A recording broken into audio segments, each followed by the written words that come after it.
हरियाणा ज्ञान विज्ञान समिति फतेहाबाद द्वारा भारत का विकास आइडिया ऑफ इंडिया पर सेमिनार का आयोजन किया गया। सेमिनार की अध्यक्षता विनोद कक्कड़ और रिटायर्ड एफसीआई ने की। संचालन राजपाल मित्ताथल ने किया। इस अवसर पर हरियाणा ज्ञान विज्ञान समिति के अध्यक्ष संदीप मैया ने सेमिनार की अध्यक्षता की और अपने विचार व्यक्त किए। देखिए। अपने देश को भले ही कोई भी व्यक्ति यहाँ ऐसा मौजूद नहीं होगा और केवल यहाँ की बात नहीं है, पूरे देश पर अगर आप किसी से पूछोगे तो देश प्रेम की बात सभी कहते हुए मिलेंगे कि भाई हम अपने देश को प्यार करते हैं। अब सवाल ये है कि देश को प्यार करना एक बात है, लेकिन देश को जानना और समझना दूसरी बात है। और अगर हम जान और समझ कर प्यार करने लगे तो बहुत ही अच्छा रहेगा। दरअसल वही वैज्ञानिक दृष्टिकोण है कि अगर हम सीधे तौर पर चीज़ों को बहुत गहराई से जाने, समझें और फिर भी प्रेम करें। जहाँ कहीं कमजोरी है उस कमजोरी को भी अगर हम दूर करने की कोशिश करें तो सच्चा प्रेम वही है असल में। चाहे हम परिवार में देख लें, बच्चों में देख लें, या अपने आस पड़ोस में देखें, या अपने मित्र बंधुओं के साथ देखें, मिलने जुलने वालों के साथ। अगर प्रेम की बात है तो वो उसका मतलब ये है कि उसके विकास में वो आगे बढ़ सके, उसकी तरक्की में, उसकी उन्नति में हमारा भी कुछ ना कुछ उसके अंदर योगदान कॉन्ट्रीब्यूशन हो। और फिर ये तो देश है, देश तो सबसे बड़ी चीज़ है।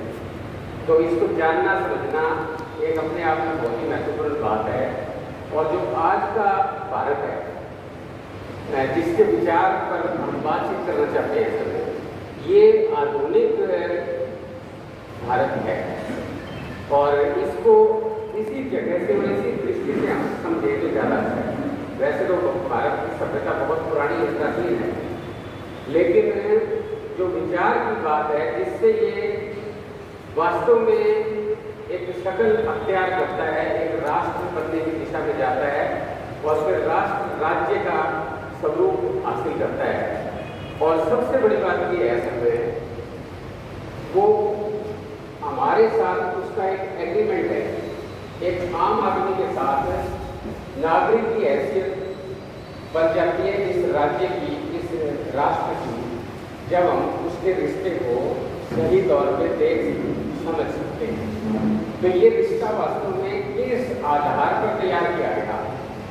अब आपस में रिश्ते हैं वो तो पता है, लेकिन राष्ट्र के साथ जो दिखाई तो देता नहीं, देश के साथ, राज्य के साथ एक आम नागरिक का रिश्ता क्या रिश्ता है? और दरअसल यही रिश्ता सबसे महत्वपूर्ण है। ये महत्वपूर्ण कैसे है भला? जीवन का कोई भी क्षण, एक क्षण की भी मैं बात कर रहा हूं, एक क्षण भी इस राज्य के साथ जो नागरिक का रिश्ता है उसके बगैर हम जीवित नहीं। अभी भी हम बैठे हैं तो ये जो जगह है ये कहने को तो वाल्मीकि समाज की जगह है, लेकिन ये वास्तव में इसका असली मालिक कौन है? स्टेट है। स्टेट ने ये जगह किसी न किसी रूप में यहाँ तक पहुँच गई हो, ट्रैवल करती हो, और फिर जो उसकी मलकियत है, उसका जो स्वामित्व है, वो फिर एक समाज ने, एक संस्था ने उसको हासिल कर लिया। हम यहाँ इस पूरे इंफ्रास्ट्रक्चर का इस्तेमाल कर रहे हैं। ये इंफ्रास्ट्रक्चर भी स्टेट का एक प्रॉपर्टी के तौर पे है, वो चलती फिरती रहती है। प्रॉपर्टी का भी आज इसकी है, आज इसकी है, जिसकी है। तो स्टेट का जो रिलेशनशिप है हमारे साथ, सुबह उठ के जब हम अपनी कार्रवाई शुरू करते हैं, चाहे हम अखबार पढ़ते हैं, अब अखबार कोई घर में थोड़ा पढ़ती है, कोई पुस्तिका घर में थोड़ा पढ़ती है, पूरे के पूरे समाज के अंदर एक ताना बाना है, विशाल ताना बाना है। उस विशाल ताने बाने के माध्यम से हर चीज हमारे तक पहुंच रही है और उसमें एक रोल अदा करने वाली एक मशीनरी है जिसको हम राज्य कहते हैं, जिसको हम राष्ट्र भी कहते हैं। लेकिन दिक्कत की बात यह है कि आमतौर पे आम नागरिक जो हैं या हम लोग जो हैं उनका रिश्ता बहुत कमजोर है उसके साथ। हमारे रिश्ते आसपास के मित्र बंधुओं के साथ रिश्ते हैं, परिवार के साथ रिश्ते हैं, संस्थाओं के साथ रिश्ते हैं, अगर हम कर्मचारी हैं तो विभाग के साथ हमारे रिश्ते हैं, और ज़्यादा से ज़्यादा कुछ जनता के हिस्सों के साथ हमारे रिश्ते हैं। अगर हम संगठनों में काम करते हैं तो उनके साथ भी हमारे रिश्ते हैं, लेकिन वास्तव में राष्ट्र और देश के साथ जो रोज़मर्रा की ज़िंदगी चलाने में सबसे अहम रोल अदा कर रहा है, सबसे महत्वपूर्ण भूमिका लेकर बैठा हुआ है, उसके साथ हमारा रिश्ता जो है वो एक प्रकार से अमूर्त सा है, अदृश्य बना हुआ है, वो दिखाई नहीं देता, प्रत्यक्ष नहीं है वो। और उसके कारण से हम लोग जो है उसके साथ एक भावनात्मक संबंध जरूर रखते हैं कि भाई हमारा देश हिंदुस्तान, भारत हमारा देश, हम उसके नागरिक, भावनात्मक संबंध है। लेकिन कुल मिला के उसका जो आधार है या उसका जो व्यवहार है, उसका जो आचार मतलब उसका जो संस्कार है, उसके साथ हमारे संबंध बड़े कमजोर हो जाते हैं। तो ये कारण हमने ये महसूस किया, वैज्ञानिक दृष्टि से जब इसका समीक्षा इसकी करते हैं तो ऐसा महसूस किया कि बच्चों को भी पता नहीं है। जैसे स्कूल के अंदर भी जन गण मन अधिनायक है, सभी बच्चे जो हैं हम सभी मतलब गा के यहाँ तक पहुँचे होंगे निश्चित तौर पे, लेकिन उसके अर्थ का नहीं पता है। और अगर अर्थ भी पता है तो फिर उस अर्थ को जीवन में ग्रहण करना और जीवन में भी उतार लिया अगर, तो फिर उसको जीना वास्तव में उसी के अनुसार अपने व्यवहार को, अपने आचरण को उसी के अनुसार डाल देना, ये बहुत मुश्किल काम है। तो इसलिए ये चर्चाएं जरूरी बनती हैं कि हम इस विचार को समझें कि भारत का विचार है क्या, असल में क्या है। एक बात तो इसके पीछे ये, और दूसरी बात इस विषय को रखने के पीछे दूसरी बात ये है कि आज भारत का जो विचार मूल रूप से निकल कर आया, मैं उससे आऊँगा, जो विचार हमारे सारे 1,40,40,000,000 लोगों के जीवन को आपस में एक सूत्र के अंदर बांध देता है। ये कोई छोटी बात नहीं है। आप इसके केवल आंकड़े को ना देखो, इसके आंकड़े का मतलब एक तरह से कल्पना करके देखो कि कितना विशाल है। 1,40,40,000,000 लोगों को जो सूत्रबद्ध कर रहा है, उनके जीवन को जो एक तरह से एक सूत्र में पिरोने की कोशिश कर रहा है, तो वो विचार बहुत बड़ा और बहुत महान विचार है। लेकिन इस विचार के सामने आज इस विचार के ऊपर एक हमला भी है। दूसरा बड़ा कारण ये है इन चर्चाओं को आगे ले जाने का, इन चर्चाओं को लोगों के बीच में ले जाने का, कि ये जो विचार बना, इस विचार के ऊपर ही आक्रमण है। अभी हम खुलासे से बात करेंगे उसकी, तो हम हमारे में से बहुत सारे साथी हो सकता है समझते भी होंगे कि किस प्रकार का आक्रमण है और किस प्रकार का विचार है। इसको और ज़्यादा सरल बनाते हुए हम बात करेंगे। लेकिन दूसरा बड़ा कारण ये है कि इस विचार के ऊपर एक हमला है, तो हम हमले को भी समझेंगे और हमले को तभी समझ पाएंगे जब पहले विचार को समझ लेंगे। किस चीज़ के ऊपर हमला है? हमारे ऊपर इस तरह से सामने खड़े हुए फिजिकल हमला दिखाई नहीं दे रहा है, तो आखिर क्या बात है जो चिंता पैदा करती है? दूसरी बात ये है, और तीसरी बात इसके अंदर ये है कि खास करके आज की जो युवा पीढ़ी है, खास करके वो युवा पीढ़ी जिस प्रकार के हालात में, जिस प्रकार के वातावरण के अंदर जी रही है, वो युवा पीढ़ी इस विचार की जो विकास यात्रा है, एक दिन में तो डेवलप हुआ नहीं विचार, किसी को सपना नहीं आया उसने भारत के बारे में कुछ बातें लिख दी, ऐसा तो हुआ नहीं। तो आखिर ये विकसित हुआ है ये विचार, तो इसकी विकास यात्रा को आज की युवा पीढ़ी कम जानती है, ऐसा हमारा एहसास है। ये गलत भी हो सकता है। कुछ यहाँ नौजवान बैठे हैं, काफी खुशी की बात है, हो सकता है ये नौजवान मेरी बात को गलत ठहराने के लिए कहें ये बात कि भाई ऐसा नहीं है, हम तो इस भारत के विचार के विकास यात्रा को जानते हैं बहुत अच्छे से, ऐसा हो सकता है। और अगर ये कहेंगे तो हमें खुशी होगी, इनको चुनौती नहीं दे रहे हैं। हमारी चिंता है कि अगर ये नहीं जान रहे हैं तो इन तक ये विचार, ये बातचीत पहुँचनी चाहिए। तीसरी बात ये है, और चौथी बात फिर ये है इसके अंदर कि अगर मैं सही कह रहा हूँ, आगे एक्सप्लेन करूँगा तो फिर आप उसके ऊपर गौर करेंगे, तो अगर मैं सही कह रहा हूँ ये बात, तो फिर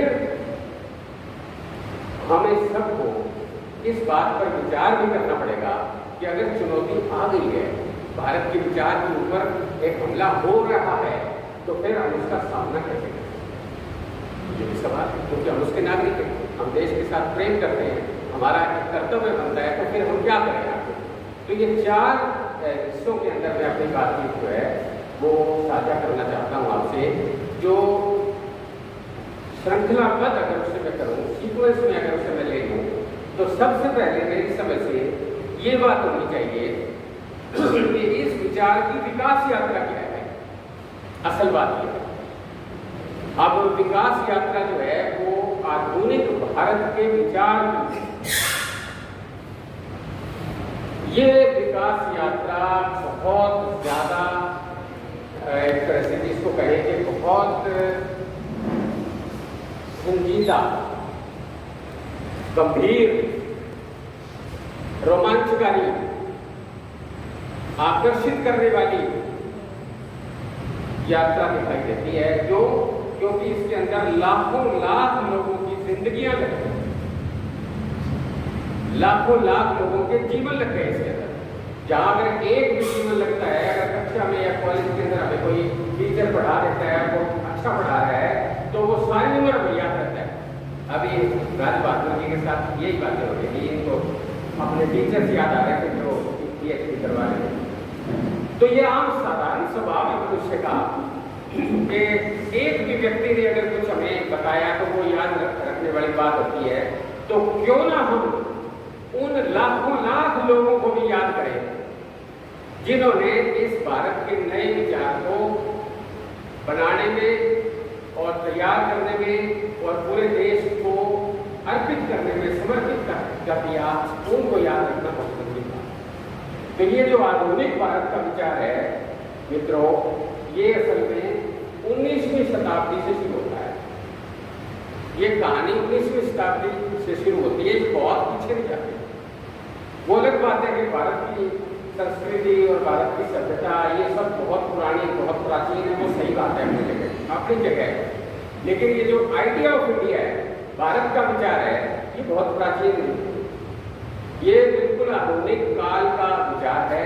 और 19वीं शताब्दी से इस विचार का एक तरह से मतलब जिसको कहते हैं ना कि फूटना शुरू हुआ ये विचार, और धीरे धीरे करके 1947 तक ये पूरा आकार ले लिया, इस विचार ने पूरा आकार ले लिया। तो ये यात्रा हमें ऐसा लगती है कि ये यात्रा हर नागरिक को, हर नौजवान को, हर महिला को, हर युवा को, हर किसान को, हर मजदूर को बहुत गहराई से पता होना चाहिए। ये यात्रा है, ये सफर है, इसमें बहुत सारे कुछ उतार चढ़ाव है, कई प्रकार के पड़ाव हैं। मोटी मोटी भी अगर हम बात कर लेंगे तो 19वीं शताब्दी को हम नवजागरण की शताब्दी बोलते हैं, और ये हम नहीं बोल रहे। अगर मैं कोई भी बात ऐसे कह रहा हूं तो वो केवल हम नहीं कह रहे, दुनिया की सारी लाइब्रेरीज भारत के अंदर 19वीं शताब्दी को नवजागरण का काल मानती है। 19वीं शताब्दी नवजागरण का समय है। उस नवजागरण के समय की शुरुआत राजा राम मोहन राय, ज्योतिबा फुले, ईश्वर चंद्र विद्यासागर, सावित्रीबाई फुले, केशव चंद्र सेन, ये सब लोग जो है इसके एक तरह से निर्माता हैं। उस नवजागरण काल के निर्माता ये लोग हैं। उसमें मैं अहम बात क्या थी? अहम बात यह थी कि जो 4000 साल का हमारा जीवन है, 4000 साल से जो हमारे समाज का ताना बाना है, जो हमारी मान्यताएं हैं, जो हमारे रिवाज है, जो हमारे ढांचे हैं सामाजिक, उन सारे ढांचों को उन्होंने प्रश्न उठा दिए, सवाल उठा दिए। ये कोई छोटी बात नहीं है। आज आप देख लीजिए कि हम अपने आसपास हजारों हजार प्रक्रियाएं करती हैं। जन्म होता है बच्चे का, स्कूल में जाता है बच्चा, फिर उसके बाद जो है उसका शादी विवाह होता है, फिर वो परिवार को बसाता है, फिर वो आगे जीवन चलाता है। किसी भी चीज के ऊपर प्रश्न नहीं उठ रहे। लेकिन वो 19वीं शताब्दी जो है वो पिछले 4000 सालों के इतिहास के ऊपर, भारत के समाज के ऊपर प्रश्न उठा रही है। अगर सती प्रथा को देखी, सती प्रथा को देखकर समझने की कोशिश करी कि महिलाओं की ये हालत क्यों है, महिलाओं को सती क्यों होना पड़ता है। अगर जाति प्रथा को देखा तो ये समझने की कोशिश की कि ये जाति प्रथा आई कहां से है, इसके अंदर शूद्र, अतिशूद्र, ये कहां से आया, किस तरह से ये समाज बढ़ गया और क्या ये न्याय संगत है, क्या ये उचित है। इस प्रकार के सवाल उठाए और सवाल उठाकर उसको हल किया गया और उसकी जगह एक विकल्प प्रस्तुत किया गया। सवाल उठा कि महिला को सती क्यों बनाया जा रहा है, लेकिन सवाल यही नहीं रुका, वो पूरी 4000 साल की सामाजिक पृष्ठभूमि को समझकर देखा गया कि महिलाओं की स्थिति क्यों है समाज के अंदर, दोयम दर्जा क्यों है महिलाओं का, वो उसका पति जो है उसके लिए परमेश्वर का रूप कैसे है, अगर पति की मृत्यु हो गई है तो उसे भी क्यों साथ में आग के अंदर, अग्नि के अंदर, चिता के अंदर बैठना है, क्या किस प्रकार की सोच और किस प्रकार की समझ से ये सारे नियम बनाए गए, ये सारी चीजों की समीक्षाएं शुरू हो गई। इसी प्रकार से एक जाति जो है वो केवल और केवल निम्न श्रेणी का काम क्यों करती है समाज के अंदर, कार्य विभाजन ऐसा किस प्रकार से हो गया, उनको शिक्षा से वंचित रखा जाता है, उनको अच्छे वस्त्र नहीं पहने दिए जाते, वो साफ सुथरे मकानों के अंदर नहीं रह सकते हैं, वो भोजन अच्छा नहीं कर सकते हैं, छुआछूत का मसला है, अगर वो नजदीक से गुजरता है तो ऊंची जात वाले कहलाने वाले लोग जो हैं वो दूर हट के चलते हैं, छाया से बचते हैं। ये क्या मसला है, कुएं अलग बने हुए हैं, ये तमाम प्रकार की चीजों के ऊपर उस समय में सवाल उठाए और सवाल उठाकर उनको जब समझा गया तो नतीजा ये निकला कि ये न्याय की बात नहीं है, ये आधुनिक काल के अंदर इसको नहीं स्वीकार किया जा सकता है, ये मानवता की बात नहीं है। तो इसका मतलब ये हुआ कि उस काल में एक मानवतावादी विचार भी शामिल हो गया, यानी अगर न्याय की कोई बात करेगा तो इसका मतलब ये हुआ कि जो कुछ चल रहा है उसको तोड़ना पड़ेगा, जो कुछ चल रहा है अगर वो गलत है, वो एक इंसान के रास नहीं आ रहा है, एक इंसान उसका ज्यादा दुरुपयोग कर रहा है और दूसरा इंसान जो है वो उसका शोषण हो रहा है, तो इसका मतलब ये है कि उसको बदलना पड़ेगा और अगर बदलना पड़ेगा तो इसका मतलब आने वाले समय में कैसा बनाएंगे ये तस्वीर भी होनी चाहिए। अगर आज की स्थिति को आपने बदलना है तो नया क्या बनाओगे ये भी मालूम होना चाहिए। तो इस प्रकार के नए की कल्पना भी उन्होंने पेश करनी शुरू कर दी, नए की कल्पना भी रखी कि नया ऐसे बनेगा।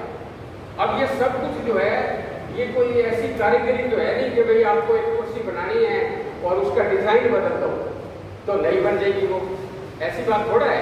ये मानव समाज है और इसके अंदर सोच और विचार, आचरण, व्यवहार, मूल्य, मान्यताएं, विश्वास, आस्थाएं, इन सारी चीजों को पलटना जो बहुत बहुत कठिन कार्य है। एक व्यक्ति स्वयं अपनी आदत बदलने में कई दिन, कई महीने खर्च कर सकता है और ना भी बदले, ऐसा भी हो सकता है कि वो बदले ही ना।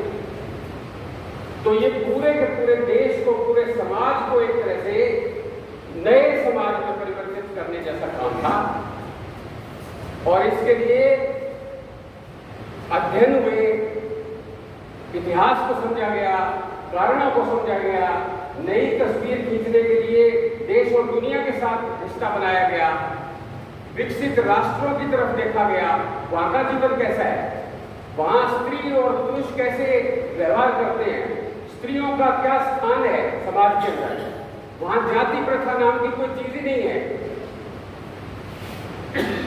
तो ये सब चीजें देखी समझी गई, तो फिर वो कैसे है उसको समझा गया। तो पता लगा कि वहां भी इस प्रकार की स्थितियों से गुजरा है समाज।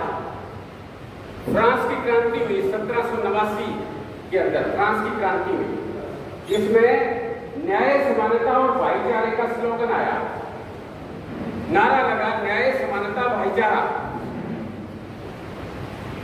इसको समझा गया ये कैसे आया। उससे पहले इंग्लैंड की क्रांति हुई 1689 के अंदर, उसको शानदार क्रांति बोलते हैं। उसमें राजा की शक्तियों को सीमित कर दिया, प्रजातंत्र की शुरुआत हो गई। तो ये सारी दुनिया की व्यवस्थाओं को समझकर अपने देश के अंदर भी परिवर्तन लाने की तैयारी की गई और 19वीं शताब्दी जो है वो परिवर्तन की एक जमीन तैयार कर, जिसमें स्त्रियों की शिक्षा की बात,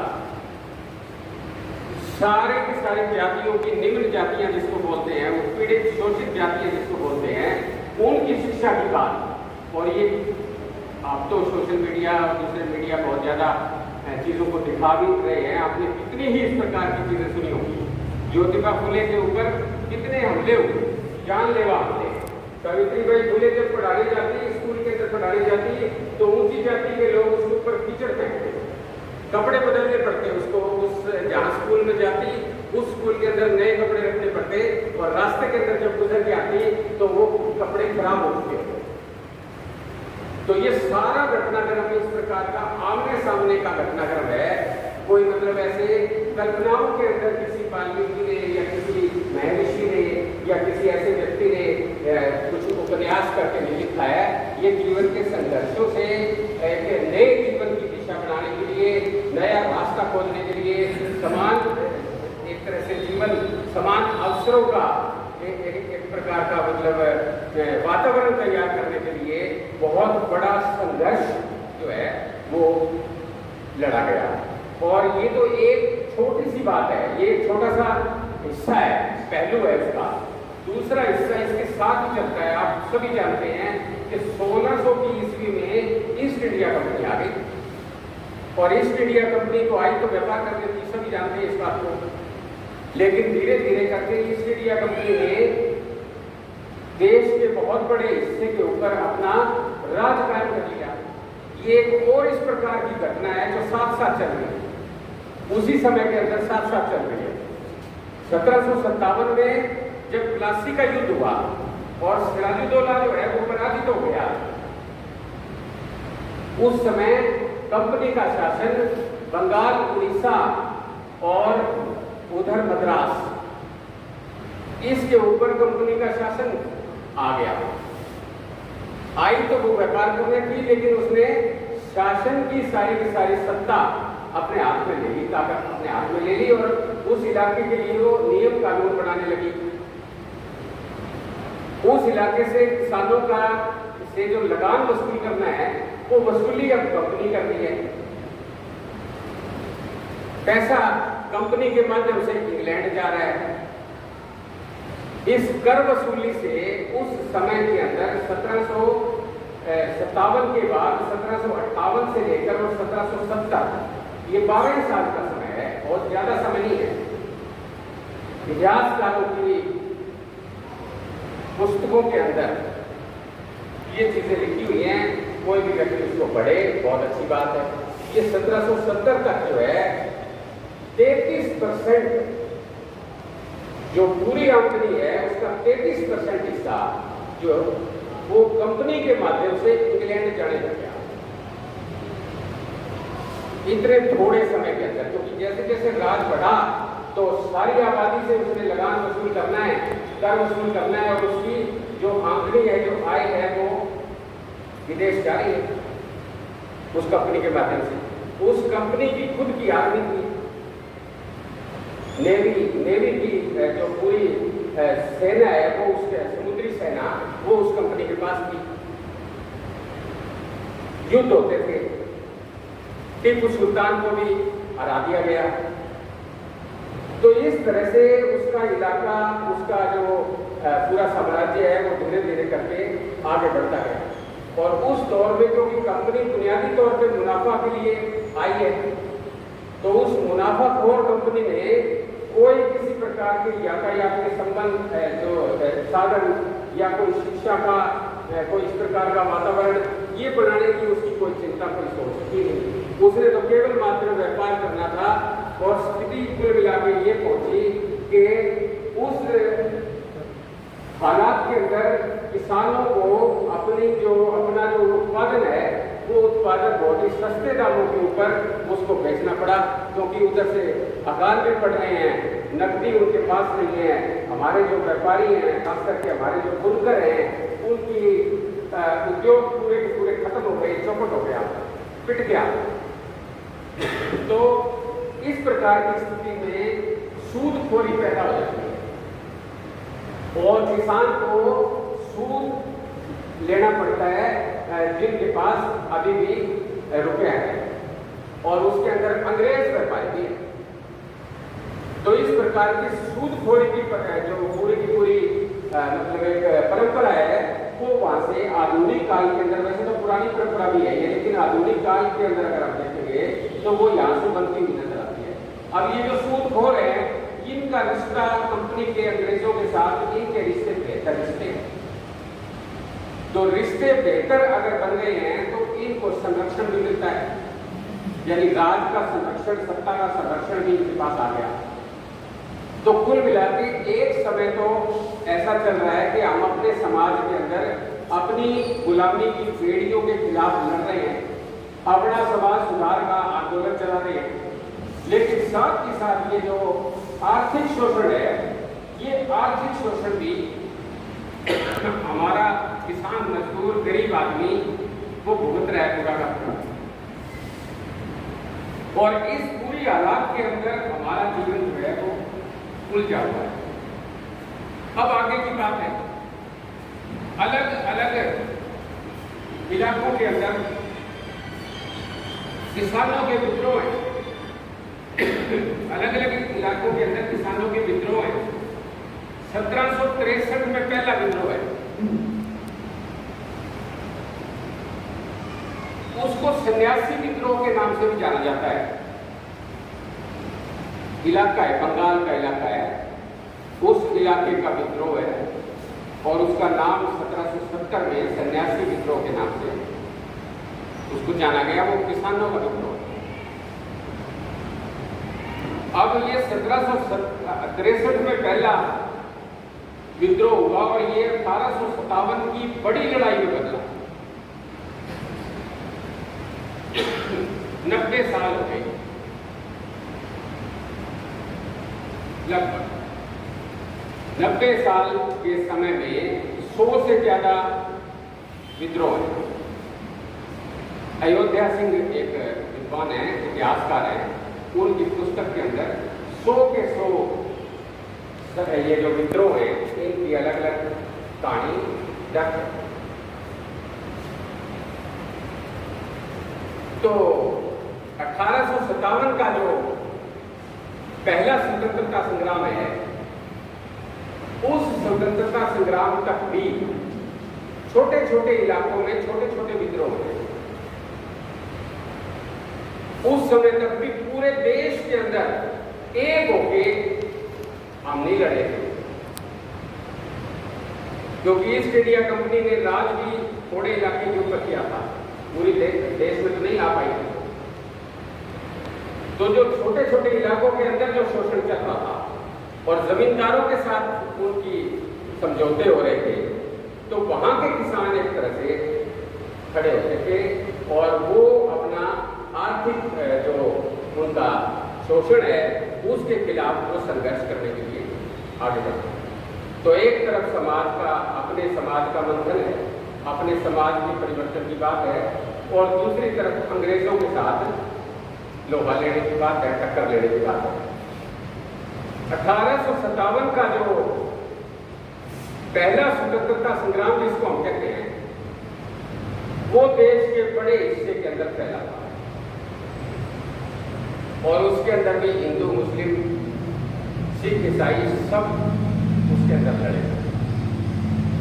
छोटी छोटी रियासतें थी, लेकिन उन्होंने बहादुर शाह जफर को अपना नेता मान लिया।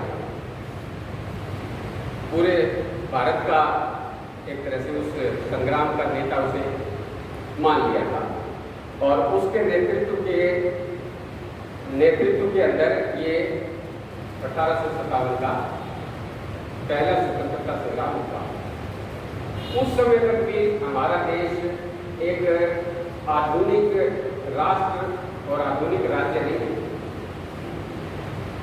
वही राजे रजवाड़े हैं और अंग्रेज़ों के साथ अपनी रियासतों को सुरक्षा देने के लिए और अपनी गुलामी का शिकंजा तोड़ने के लिए, और किसानों का उनको साथ मिल रहा है, सहयोग मिल रहा है, क्योंकि किसानों की हालत बहुत खराब है, शोषण बहुत ज़्यादा है।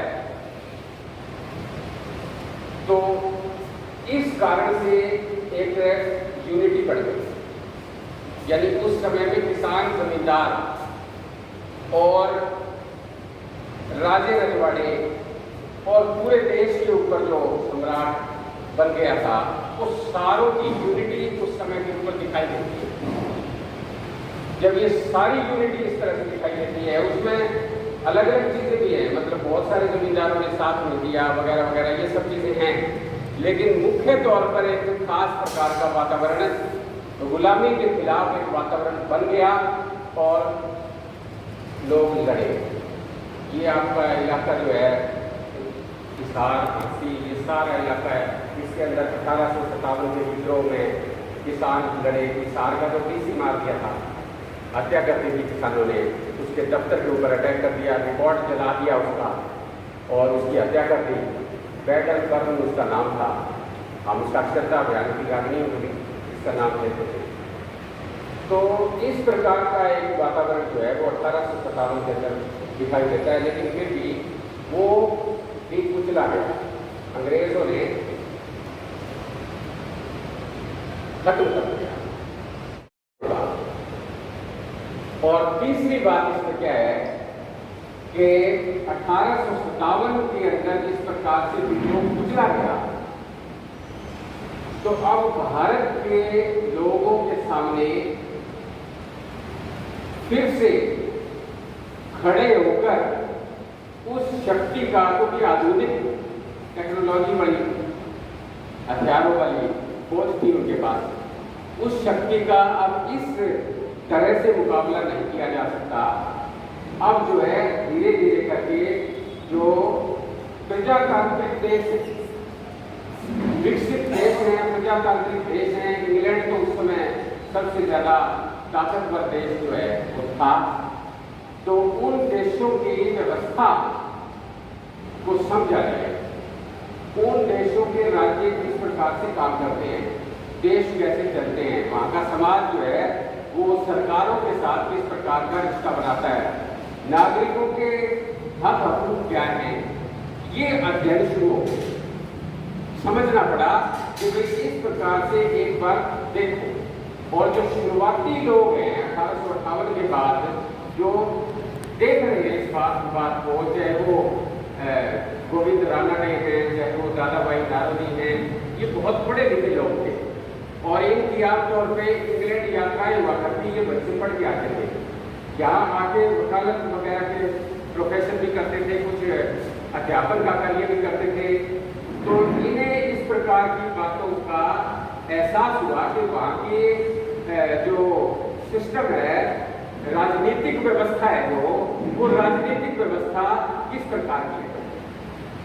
तो इन लोगों ने साथ के साथ ये देशभक्त भी थे, साथ के साथ दादा भाई नारोजी जो है वो एक सिद्धांत देता है जिसको अंग्रेजी में ब्रेन ड्रेन, ये वेल्थ ड्रेन का सिद्धांत बोलते हैं, कि आपकी मतलब जो आपकी जो संपदा है, आपका जो धन है, वो सारा का सारा कितनी तेजी से बाहर जा रहा है। इस थ्योरी को देने वाले भारत में दादा भाई नारोजी है, और उस समय वो गणित लगाकर ये बताते थे कि इतने पाउंड जो है वो वेल्थ आपकी वो देश में से चलकर इंग्लैंड जा रही है, एक साल के अंदर इतना धन आपका चला जाता है। इस प्रकार की जागरूकता भी पैदा करते थे, लेकिन साथ के साथ वो अंग्रेजों के साथ एक खास प्रकार से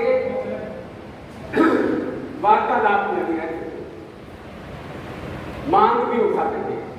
उनकी शुरुआती मांगे ये थी कि अंग्रेजी शासन के अंदर भारतीयों को भी शामिल किया जाए, अलग अलग जगहों के ऊपर भारतीयों को शामिल किया जाए, चाहे वो जो जिला के ऊपर जो लगान आदि के कर वसूली के इस प्रकार के कार्य करने हैं, या वो किसी प्रकार के निर्माण कार्य करने हैं। आपको ध्यान होगा इस बात का कि 1853 के अंदर तो रेल आ गई थी। जब ये दौर ऐसा है जब ईस्ट इंडिया कंपनी बिल्कुल उसका पतन हो रहा था, और उस समय जब शासन व्यवस्था को वहाँ से इंग्लैंड से भी मार्गदर्शन मिलना शुरू हो गया था, और साथ ही साथ जो है माल की ढुलाई वगैरह के लिए साधन चाहिए थे, तो सड़कें, रेलवे, इस प्रकार की चीजें भी, डाक तार की व्यवस्था, संचार माध्यम बहुत जरूरी चाहिए थे उनको पूरे देश को एक मतलब एक तरह से आदान प्रदान करने के लिए, संदेश वगैरह देने के लिए। तो ये सारा धीरे धीरे करके इस प्रकार का इंफ्रास्ट्रक्चर भी बनना शुरू हो गया, और इस इंफ्रास्ट्रक्चर के लिए धन भी चाहिए, इस इंफ्रास्ट्रक्चर के लिए एक तरह से योजना भी चाहिए, और कहाँ से कैसे किस प्रकार का करना है, सिंचाई की व्यवस्था आ गई थी। तो ये भारतीयों की ये मांग थी कि हम भी शिक्षित हैं, हम भी इन चीज़ों को जानते हैं, हम अपने देश के अंदर इस प्रकार के कामों के अंदर हिस्सा लेना चाहते हैं, और हमें सरकारों के अंदर भी प्रतिनिधित्व दिया जाए। जो जगह जगह के ऊपर प्रांतों की सरकारें हैं उसके अंदर भी हमारा प्रतिनिधित्व बने। ये इस तरह की एक वातावरण की जो मतलब स्थिति है वो दिखाई देने लग गई 1870 के आसपास, और धीरे धीरे 1885 में कांग्रेस की स्थापना हुई। कांग्रेस की स्थापना उस समय कांग्रेस एक व्यक्ति था, एक ह्यूम, लेकिन ये कांग्रेस की स्थापना उस समय केवल इस बात के लिए थी कि भाई ये भारतीय लोगों के साथ कुछ इस प्रकार का संवाद शुरू हो जाए कि फिर से युद्धों की स्थिति ना बढ़े, फिर से बगावतें ना हो, फिर से विद्रोह को चलना ना पड़े। अंग्रेज की भी ये मान्यता बन गई थी, और इधर भारतीय लोग धीरे धीरे जो है वो शासन व्यवस्थाओं को समझने की कोशिश कर रहे थे, क्योंकि उनको बाहर का अध्ययन जो है वो मिलना शुरू हो गया था। तो 1885 के अंदर इस तरह से अखिल भारतीय कांग्रेस की स्थापना होती है, और शुरुआती दौर के अंदर तो उस कांग्रेस का अंग्रेजों के साथ वैसा ही रिश्ता है कि भाई आदान प्रदान है, मांग है, मेमोरेंडम देने हैं, उस मांग को मनवाना है, और लोगों के बीच में शिक्षा का फैलाव करना है कि अंग्रेजी शासन व्यवस्था। लेकिन ये सही बात है कि वो अंग्रेजों के मेरे प्रशंसक नहीं थे, वो जो पूरी की पूरी एक व्यवस्था थी, उस व्यवस्था का जो शोषणकारी हिस्सा है उसका जो चरित्र है उसको बताते थे, जैसे मैंने दादा भाई दादा की बात करी है। तो इस तरह से जी फर्स्ट अध्यक्ष भी कांग्रेस की होती है। तो ये इस प्रकार की जो एक डेवलपमेंट है पूरी की पूरी, इस डेवलपमेंट ने हमें एक प्रजातांत्रिक व्यवस्था की जानकारी दी, और वो प्रजातांत्रिक व्यवस्था भारत में भी एक तरह से विचार के तौर पे लोगों के दिमागों के अंदर जगह बनाने लगे। ये शुरुआत इस प्रकार की। आगे जाकर फिर बहुत सारे घटनाक्रम और होते हैं। बंगाल में विभाजन हो गया। अब अंग्रेज ने जो बंगाल का विभाजन जो है वो फूट डालने के लिए किया था। उन्होंने पूर्वी बंगाल और पश्चिमी बंगाल बना दिया। एक तरफ मुस्लिम आबादी ज्यादा है, एक तरफ हिंदू आबादी ज्यादा है। पूर्वी बंगाल के अंदर मुस्लिम आबादी ज्यादा थी, पश्चिमी बंगाल के अंदर हिंदू आबादी ज्यादा थी। इस कारण से उन्होंने इसका विभाजन कर दिया। लेकिन इस विभाजन की बहुत बड़ी खिलाफत, विरोध हुआ, जबरदस्त विरोध हुआ। तो विरोध को देखकर ये बात स्वाभाविक तौर पर समझ में आई, उनको भी समझ में आई कि ये तो यूनिटी का मसला है, धर्म के नाम पर बांटना बहुत मुश्किल काम है उस समय तक।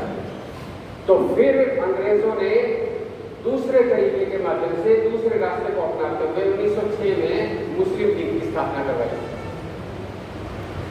और इधर कांग्रेस जो है, कांग्रेस के अंदर बहुत सारे विचारों की टकराहट है, और मुस्लिम धड़ा जो है वो ये कहने लग गया कि ये हिंदुओं की पार्टी है, हिंदुओं का वर्चस्व है इसके ऊपर। ये जो भावना पनप रही थी, अंग्रेज ने इस भावना को भड़काया और भड़काकर इसको 1906 में मुस्लिम लीग की स्थापना करवाई। फिर भी बहुत सारे मुस्लिम नेता जो हैं वो कांग्रेस में बने रहे और इसी के साथ साथ जो है अब अंग्रेजों का उत्पीड़न करने का, शोषण करने का जो एक पूरा का पूरा मतलब जिसको ये कहेंगे उनका जो ये डिजाइन है, ये किसी भी तरह से कम नहीं हो रहा है, ये बढ़ता ही चला जा रहा है। अब ये 1600 ईस्वी में ईस्ट इंडिया कंपनी के आने के बाद 1947 तक ये शोषण चलता ही रहा।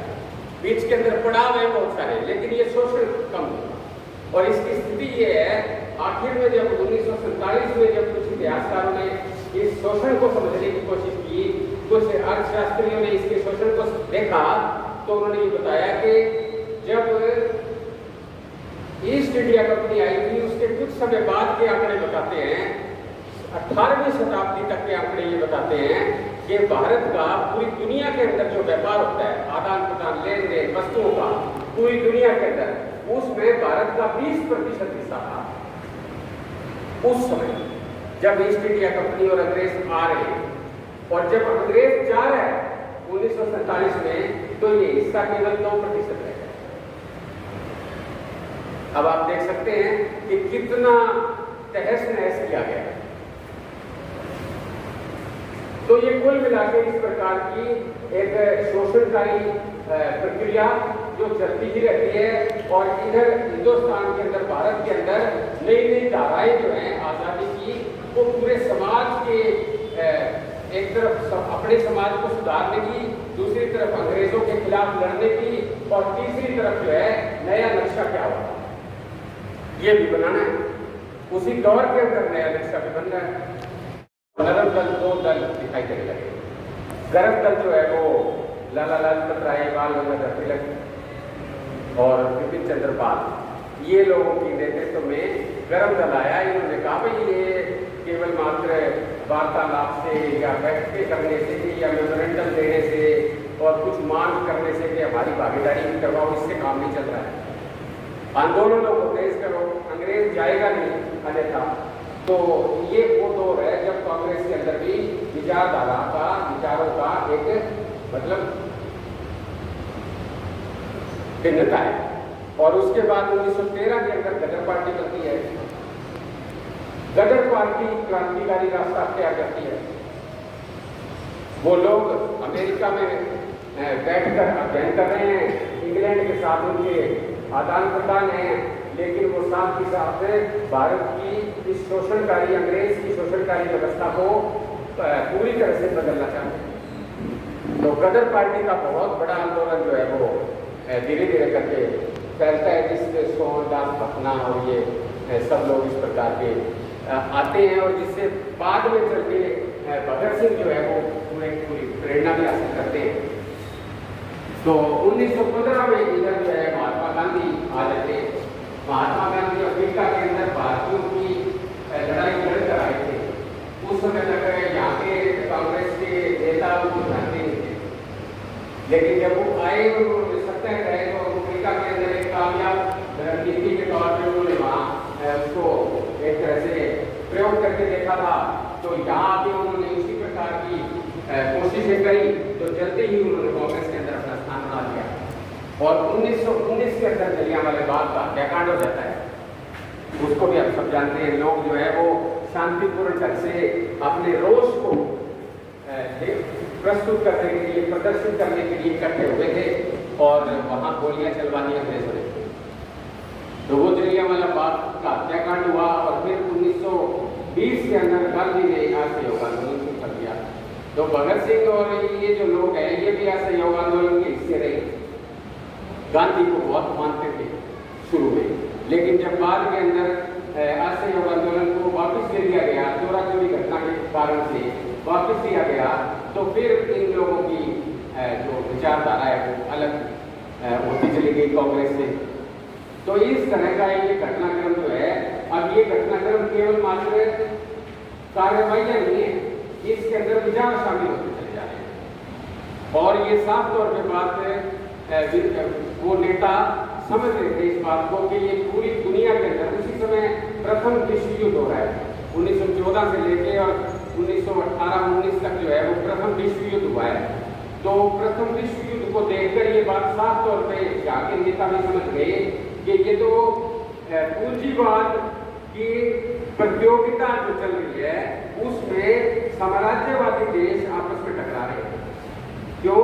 क्योंकि वो देश दुनिया भर के ऊपर कब्जा करना चाहते हैं और दुनिया भर के ऊपर कब्जा करने की जो उनकी प्रतियोगिता है, प्रतिस्पर्धा है, उसके कारण से आर्थिक लूट कौन ज्यादा कर पाए, उसके कारण से ये एक प्रकार से युद्ध चल रहे हैं।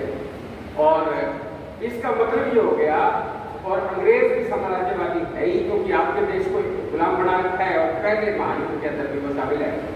तो इस तरह से साम्राज्यवाद की एक शोषणकारी व्यवस्था के तौर पे भारतीयों ने पहचानना शुरू किया।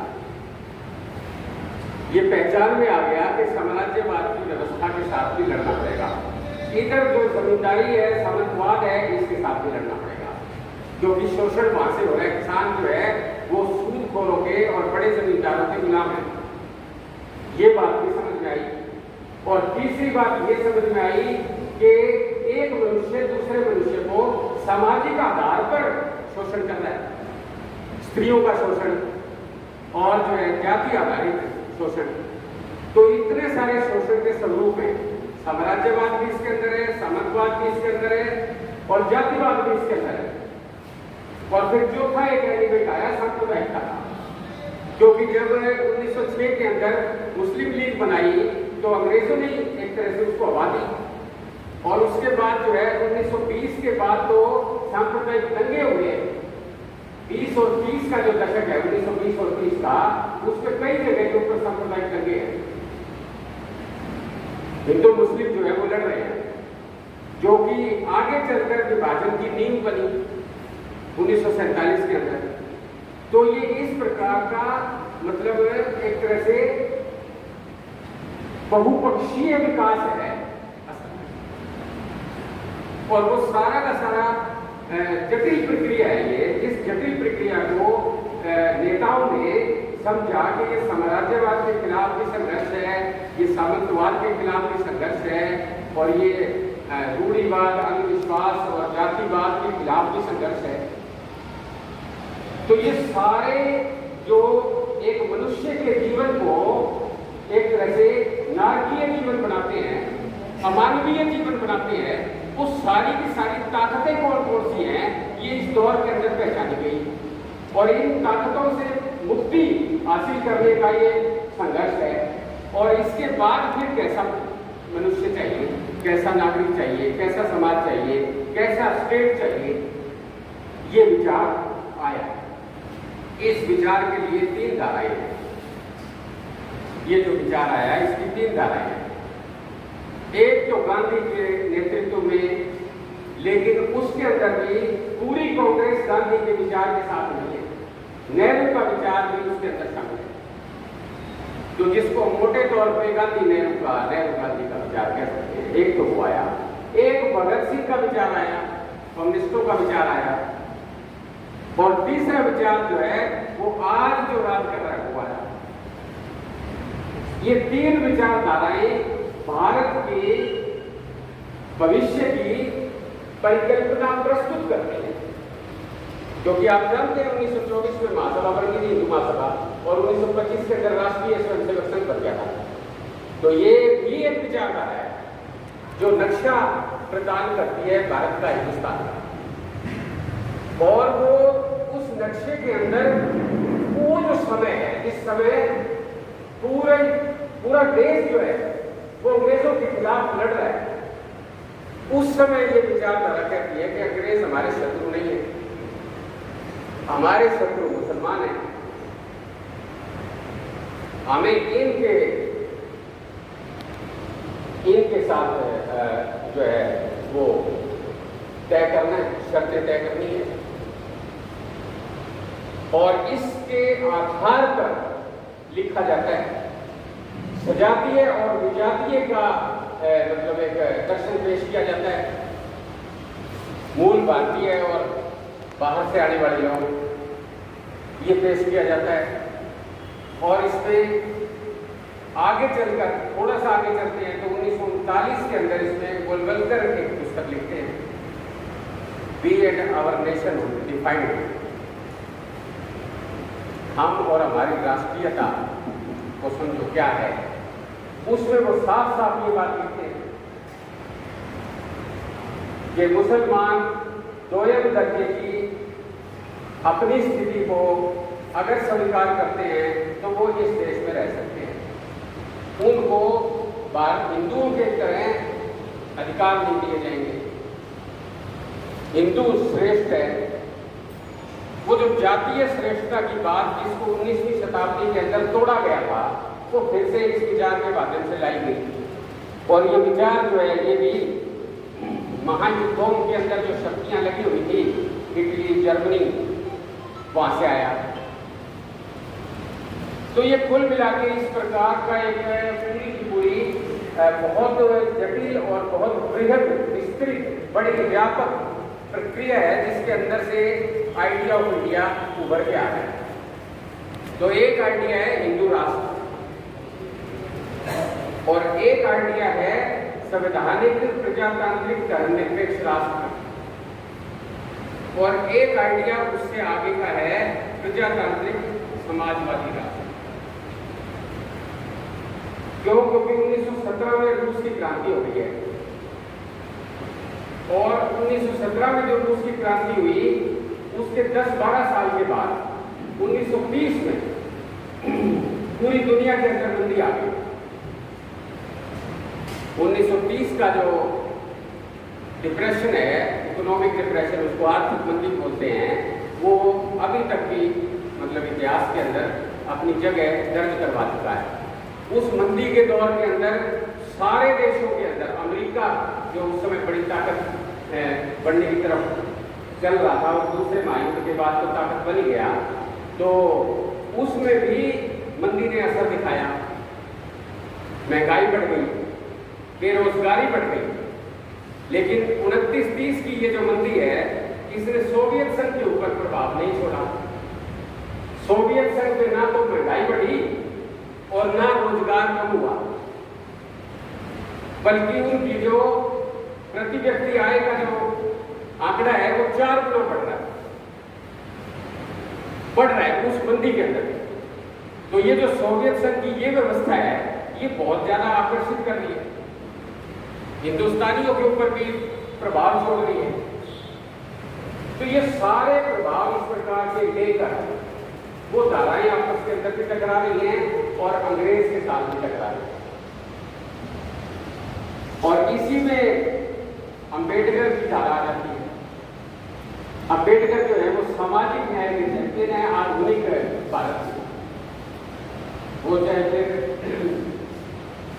कालाराम उसके मंदिर का विद्रोह है, या वो महाट के तालाब का बड़ा विद्रोह है जिसको पानी पीने का पूरा का पूरा संकल्प लेकर मतलब हजारों दलित जो है वो उतर गए और तालाब के अंदर से पानी पीने लगे, और फिर उनके साथ झगड़ा हुआ, लाठियां बरसाई गई, घायल हुए लोग। तो ये भी एक धारा है। अब ये इतना भारी संघर्ष है, ये सारा का सारा संघर्ष जो है ये नए भारत की परिकल्पना के साथ जुड़ के,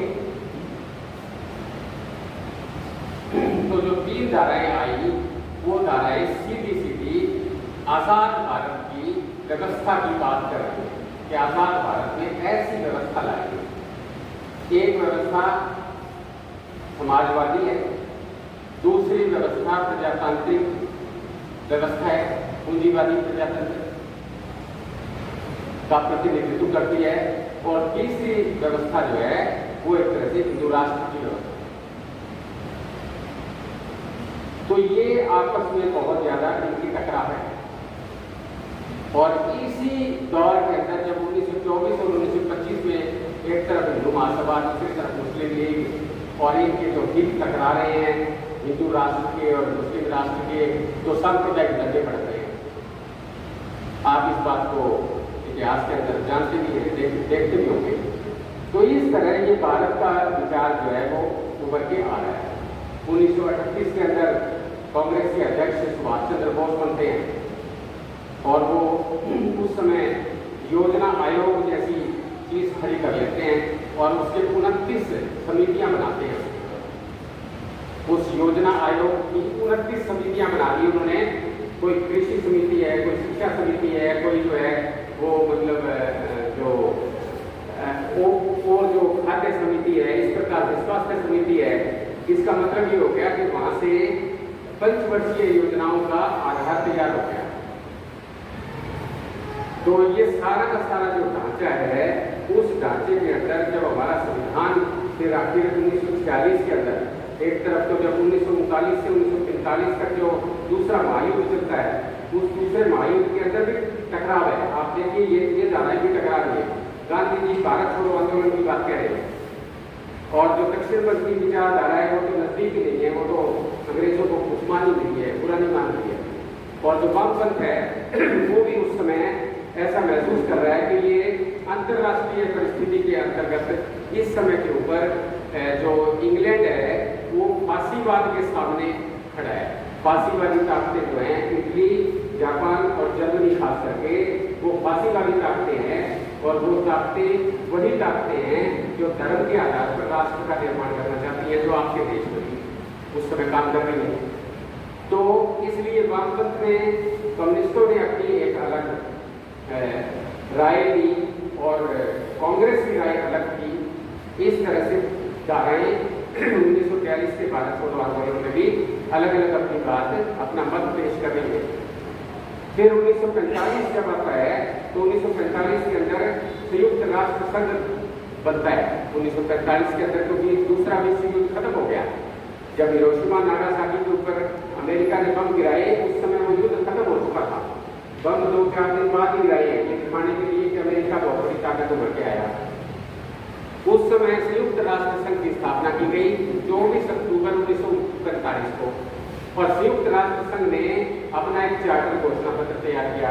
उस घोषणा पत्र के अंदर वो पूरी मानवता के विकास की परिकल्पना लेकर आया कि आगे युद्ध होने नहीं चाहिए, ऐसा विश्व बनाओ, शांतिपूर्ण विश्व बनाओ, सबके विकास की गारंटी करो, सबको न्याय दो, सबको मानव अधिकार दो। वो इतना बड़ा चार्टर पेश किया गया घोषणा पत्र। उसके अंदर भी हमारे संविधान निर्माता उतरे हुए थे, समझ रहे थे उस चीज को। 1936 के अंदर जो है वो नेहरू समाजवादी विचारों से इतने ज्यादा प्रभावित हैं, वो लिख रहे हैं डिस्कवरी ऑफ इंडिया के अंदर नेहरू लिख रहे हैं भारत की खोज जो उनकी पुस्तक है बहुत बड़ी पुस्तक है, उसमें वो इस बात को कह रहे हैं कि मुझे पक्का यकीन हो गया है कि समाजवाद ही तमाम प्रकार की समस्याओं का हल है, अपने देश की भी और दुनिया की समस्याओं का। तो ये विचार चल रहे हैं, विचारों के बिना लड़ाई नहीं हुई है। मतलब ये समझने की बात है, ये तीर तलवार की लड़ाई नहीं है, ये असल में विचारधाराओं की लड़ाई है। और जो विचारधारा शोषणकारी है उसके खिलाफ शोषण की मुक्ति के विचारधाराएं इकट्ठी होती है। कांग्रेस के अंदर ही सोशलिस्ट पार्टी भी बन रही है, कांग्रेस के अंदर ही स्वराज पार्टी भी बन रही है जिसका मोतीलाल नेहरू को अध्यक्ष बनाया गया। और जो पूर्ण स्वराज की जो घोषणा है वो घोषणा उससे पहले ही कम्युनिस्ट व्यक्ति ने उठा भी दी थी। 1924 में दोबारा दोहराई गई। 1929 के अंदर फिर जो है उसको जवाहरलाल नेहरू ने 31 दिसंबर 1929 को उस घोषणा को लाहौर के अंदर स्वीकार किया। और फिर उसके बाद जो है रावी के किनारे लाहौर में 26 जनवरी 1930 को जो है तिरंगा फहराया गया।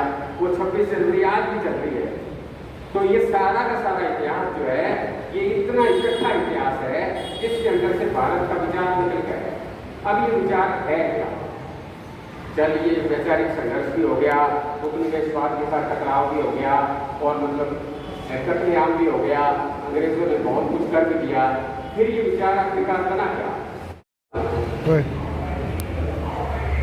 तो ये जो विचार आया, इस विचार के अंदर ये बात आई कि दो बातें बड़ी प्रमुख आई। एक बात तो ये आई कि भाई कृषि समाज की जो स्थिति है हमारी, इसको बदलकर हम औद्योगिक समाज बने। कृषि आधारित जीवन जो है वो पर्याप्त नहीं है हिंदुस्तान के लिए। उद्योगों की तरफ जाना पड़ेगा। साइंस है, टेक्नोलॉजी है, आ गई है, इसके अंदर उद्योग लगाओ। क्योंकि इंग्लैंड में देखते थे उद्योग ही तो था इंग्लैंड के अंदर, जिस कारण से वो पूरी दुनिया को गुलाम बनाते घूम रहे थे कि भाई ये चीज़, ये कच्चा माल चाहिए, उद्योग तो हमारे पास है, मशीनें तो हमारे पास हैं, हम उसको बना देंगे, पूरी दुनिया में माल बेचेंगे। तो ये सब संघर्षों से सीख कर ये बात निकल कर आई, उद्योग बनाओ। और ये उद्योग कैसे होने चाहिए?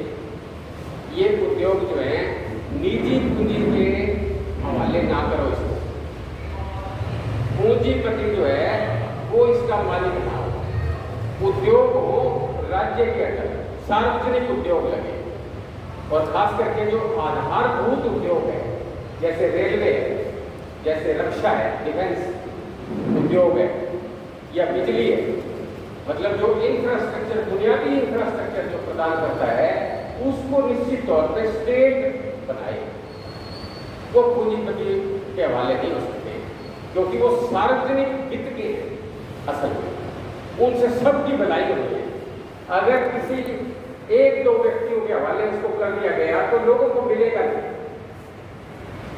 तो उद्योग जो है वो सार्वजनिक हो, वो पब्लिक सेक्टर के अंदर हो, स्टेट उसकी ओनरशिप करे। और दूसरी बात यह है कि बड़ी बड़ी जागीरें जो हैं वो नहीं होनी चाहिए, भूमि सुधार करो। इस प्रकार का आर्थिक ढांचा तैयार करो, तभी गरीबी से मुक्ति हो सकती है, तभी लोगों के हिस्से में कुछ आ सकता है, तभी संसाधनों को बांटा जा सकता है। ये आर्थिक एक प्रकार की मतलब उनकी सोच है, बुनियादी सोच। इसी तरह से सामाजिक सोच है। सामाजिक सोच के अंदर उनकी क्या बात आई कि छुआछूत खत्म, सब नागरिक समान, जाति प्रथा के खिलाफ संविधान में प्रावधान किए जाएंगे, स्त्रियों को पूरे अधिकार दिए जाएंगे। ये सामाजिक ताना बाना जो है ये बदलेगा। जो शोषण पर आधारित है व्यवस्था, ये बदलेगी। ये उनकी सामाजिक सोच थी।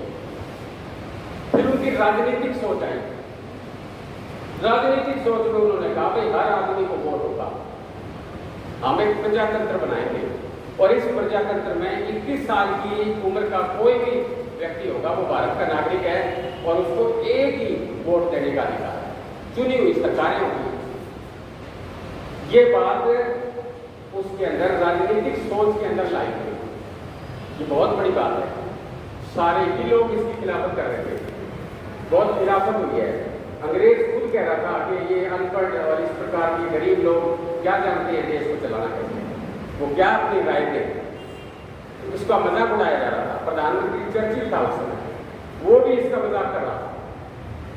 जब आजाद हुआ है तो उस समय प्रधानमंत्री बदल गया था, लेबर पार्टी की सरकार आ गई थी, वहां एटली था, वो थोड़ा रुख में उदार था, लेकिन चर्चिल बहुत व्यंग्यात्मक था। और वो संविधान सभा के अंदर जब ये प्रजातंत्र की इस प्रकार की बात आ रही थी, एक वोट की सबके मूल्य बराबर होंगे, ये राजनीतिक सोच आसान नहीं थी आगे बढ़ना। हमारे अंदर विरोध था, संविधान सभा के अंदर विरोध था। जो जागीरदारों के नुमाइंदे थे वो इस बात को ठीक नहीं मानते थे। ये उनका राजनीतिक सोच थी, और एक उनकी सांस्कृतिक सोच थी। संस्कृति कैसे बनती है? अल्पसंख्यक लोगों के विश्वास, अल्पसंख्यक लोगों की आस्थाएं, उनकी मूल्य, उनकी भाषाएं, उनकी बोलियां, उन सबको, उनके साहित्य, उस सब का संरक्षण करेगा स्टेट। मिली जुली संस्कृति होगी। सांस्कृतिक विरासत जो है वो एक जगह से नहीं निकलती है। तो ये इस प्रकार का आर्थिक, सामाजिक, राजनीतिक और सांस्कृतिक एक पूरा नक्शा तैयार किया गया। हम भारत के लोगों से संविधान शुरू हुआ, ये कितनी ठोस बात है। क्यों? क्योंकि लोग जो हैं वो निर्माता के तौर पे सामने आ चुके थे। अंग्रेजों को लोगों ने हराया था। लोगों की शक्ति और नेताओं का विचार, नेताओं के संघर्ष और नेताओं की कुर्बानियां, सारे नेता जेल में पड़े रहे आजादी को और फांसियां लगी नेताओं को। तो नेता और लोगों का जज्बा वो अगर इस प्रकार से देश को आजाद करवा रहा है तो फिर ये संविधान भी उन्हीं का है।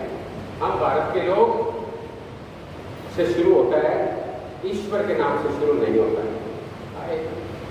फैजान मुस्तफा एक कानूनविद है, आप जहाँ टीवी पर देखते होंगे उनको, वो संविधान के ऊपर बहस हो रही थी तो एक दिन उसने बताया कि संविधान सभा के अंदर जब ये बहस हो रही थी कि कहाँ से शुरू किया जाए संविधान को, तो वो अपने तरीके से कह रहा है, अपनी कट्टे निकाल लेते हैं, वो कह रहा है कि परमात्मा हार गया, संविधान सभा के अंदर ईश्वर हार गया, हम लोग जीत गए। शब्दों का खेल इतना मजबूत होता है, विचार जो है वो शब्द से ही प्रकट होता है। और शब्द अगर परमात्मा की शब्द के नाम का जा रहा है तो किसी और प्रकार का संविधान है, और अगर हम भारत के लोगों के नाम से आ रहा है तो किसी और प्रकार का संविधान। तो ये संविधान की प्रस्तावना जो है वो भारत को प्रभुसत्ता संपन्न, यानी अब हम तमाम प्रकार के निर्णय लेने की प्रभुसत्ता हमारे हाथ में है। अंग्रेजों के पास कोई सत्ता नहीं है, खत्म हो चुकी है। प्रभुसत्ता संपन्न, गणराज्य, प्रजातांत्रिक, ये तीन शब्द हैं। हम प्रभुसत्ता संपन्न हैं, अपने निर्णय खुद करेंगे, हम प्रजातंत्र हैं, सबकी भागीदारी से राजनीतिक व्यवस्था चलाएंगे, और गणतंत्र है, हमारा जो मुखिया है, इस देश का जो मुखिया है वो चुना हुआ, लोगों के द्वारा चुना हुआ। ये तीन बातें, तीन अवधारणाएं और इसके लिए लेकर आए। समाजवादी और धर्मनिरपेक्षता का जो शब्द है वो 1976 में जोड़ा गया। और इस संविधान के अंदर जो सबसे ज्यादा महत्वपूर्ण बात है वो मौलिक अधिकारों की बात है। मौलिक अधिकार अनुच्छेद 12 से लेके अनुच्छेद 40 तक जो है वो मौलिक अधिकारों का अध्याय है। मौलिक अधिकारों के अंदर हर नागरिक को समानता, न्याय और भागीदारी और अपनी भाषा, अपनी बोली, अपनी संस्कृति, अपना धर्म, ये सारी चीजें उनके लिए एक खास प्रकार के अधिकार दिए गए। नागरिकों के अधिकारों का जो अध्याय है वो असल में पूरे नए भारत के विचार का स्तंभ है। तो इस तरह से ये आधुनिक भारत न्याय, समानता, स्वतंत्रता, भाईचारा, उस भावना को अपने संविधान में डालता हुआ न्याय, समानता, स्वतंत्रता, धर्मनिरपेक्षता, प्रभुसत्ता संपन्न और प्रजातांत्रिक और फिर नागरिक के अधिकार, यानी राज्य के कर्तव्य और नागरिक के अधिकार, ये है संबंध। ये अनुबंध बोलते हैं इसको, यानी करार, एग्रीमेंट। एग्रीमेंट है ये नागरिक में और राष्ट्र। ये उस देश के उन नेताओं ने दिया जिनके जीवन कुर्बानियों से भरे पड़े हैं और जो बिल्कुल भी आजादी के आंदोलन में शामिल ही नहीं हुए, वो इसके बिल्कुल विपरीत बात कहते रहे। वो विपरीत बात कहने वाले लोग आज हमारी सत्ता पर काबिज हैं, और सत्ता पर काबिज हैं तो वो इस आइडिया को, इस मूल विचार को नहीं मानते, वो नहीं स्वीकार करते इस बात को। बस 5-4 मिनट की बात हो गई ये।